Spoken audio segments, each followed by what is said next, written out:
After setting up a project, choosing a structure type, and defining the structural axes for the frame, it is time to define the bearing components of the structure.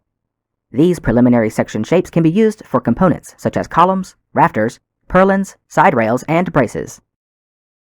From the View menu, select Section Shapes to display the section properties of the structure. Next, from the Text menu, select Geometry, Columns. The column dialog displays. Here you will define columns by specifying their coordinates, height, and orientation along the z-axis. In the column dialog, under Number, the numeric value of the column iteration displays. Under Properties, ensure the section type is correct. In this example, the section type is assigned to Steel Column. Expand the section drop-down. A list of the previously assigned sections displays. Select UC 305 by 305 by 97. Under Geometry, note that there is a height value. You can enter this height by clicking points for the columns in the drawing space.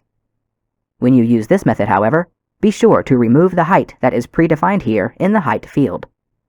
Delete the existing height, and then in the drawing, click the number 1 column at 0.0 and at 6.25. This sets the height for column 1 to 6.25. The beginning coordinates are set to 0, 0, 0, and the orientation is set to up z+. Once the first column is defined, click Add.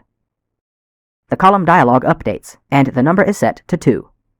Define the second column using the same parameters as the first, but this time, use coordinates of 15, 0, 0, and a height of 7.5. Click Close. 2 columns display in the drawing space.